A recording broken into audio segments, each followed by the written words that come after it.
Thanks for watching the Council in Brief. I'm Susan Kenedy. We're here with the latest news of the Montgomery County Council. Up first, after a months-long process, the council confirmed Marcus Jones as the county's new chief of police. Jones has served the department for more than 30 years. Thank you very much, Madam Chair. It is truly my honor and sincere pleasure to nominate Marcus Jones to be the next police chief of Montgomery County. All right, Councilmember Rice. Thank you very much, Madam President. I very happily second that motion.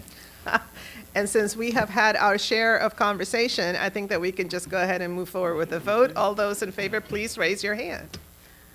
It is unanimous. Congratulations.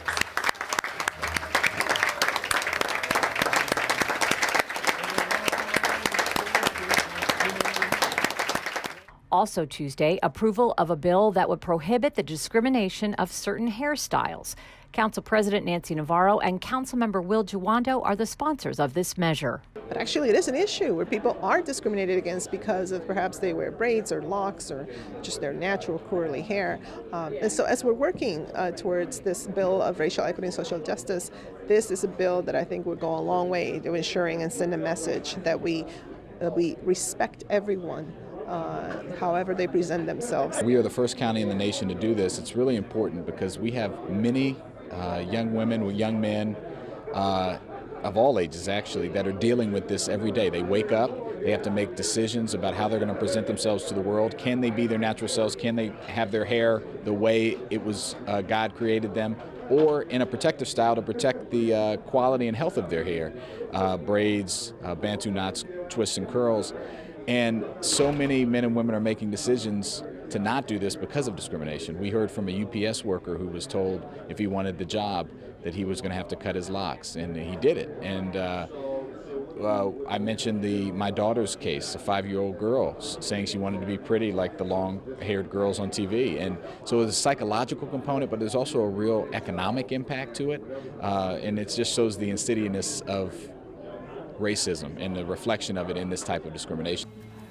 And finally, over the weekend, council members participated in a commemoration of the lynching of George Peck with a soil collection ceremony in Poolesville.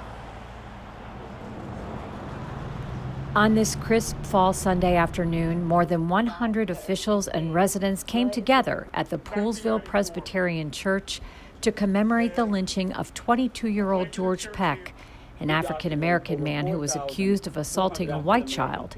His case was never brought to trial. At the ceremony, poetry was read by Poolesville and Kenedy high school students.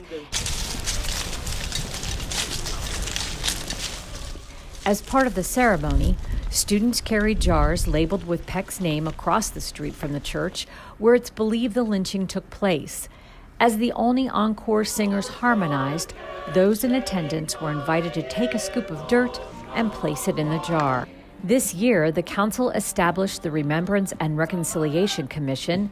Its goal, to bring the community and agencies together to support the Equal Justice Institute's memorial project.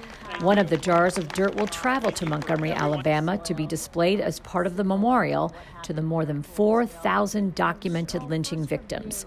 Sunday's ceremony was designed to advance healing and reconciliation across Montgomery County.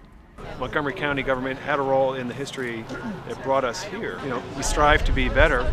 We strive to create the kind of community that we all want to live in today, but we need to really understand how we got here. It really is good to see that we're honoring our history, and so for folks to come together and recognize and try and make right by doing this is definitely an uplifting moment for us here in Montgomery County. And the reason it's so important is because if you don't know history, you're doomed to repeat it. We have to come and say his name and honor the man, but also remember the history that led to this murder so that we don't do the same thing in the future and that we can correct for our sins in the past. Well, that does it for this edition of the Council in Brief. I'm Susan Kenedy.